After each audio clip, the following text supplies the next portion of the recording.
জাতীয়তাবাদী দল বিএনপির ৪৭তম প্রতিষ্ঠা বার্ষিকী উপলক্ষে ব্রাহ্মণবাড়িয়ার নবীনগরে বর্ণাঢ্য আনন্দ শোভাযাত্রা ও আলোচনা সভা অনুষ্ঠিত হয়েছে। নবীনগর উপজেলা বিএনপি ও অঙ্গ সংগঠনের উদ্যোগে বুধবার সকালে এই কর্মসূচি পালিত হয়েছে। নবীনগর সরকারি পাইলট উচ্চ বিদ্যালয় মাঠ থেকে শুরু হয়ে বিশাল আনন্দ শোভাযাত্রাটি শহরের প্রধান সড়ক প্রদক্ষিণ করে স্থানীয় প্রেস ক্লাবের সামনে গিয়ে শেষ হয়। পরে নবীনগর উপজেলা বিএনপির সভাপতি অ্যাডভোকেট আব্দুল মান্নানের সভাপতিত্বে অনুষ্ঠিত হয় এক আলোচনা সভা।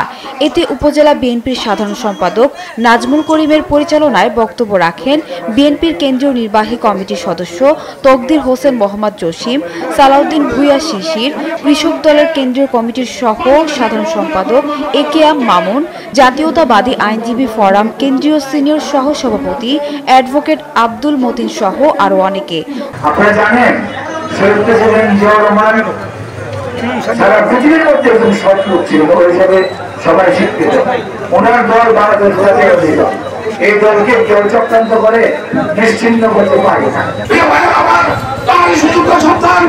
আজকে আমরা এশিয়ার সুইডেন লিডার জনাব তারেক রহমানের নেতৃত্বে রাষ্ট্রঘাতক গঠনের কর্মসূচি নিয়েছেন। আপনাদের কাছে উদ্দেশ্য করতে চাই, আপনারা আমার প্রিয় নেতা জনাব তারেক রহমানের 31 জন রাষ্ট্রীয় দিয়েছেন, তা আপনারা গ্রামে গ্রামে ঘরে ঘরে পৌঁছবেন। উক্ত আনন্দ শোভাযাত্রা ও আলোচনা সভায় নবীনগর উপজেলা পৌরসভা ও বিভিন্ন ইউনিয়ন বিএনপি ও অঙ্গ সংগঠনের নেতাকর্মীরা উপস্থিত ছিলেন। নিউজ ডেস্ক, জনতা টিভি।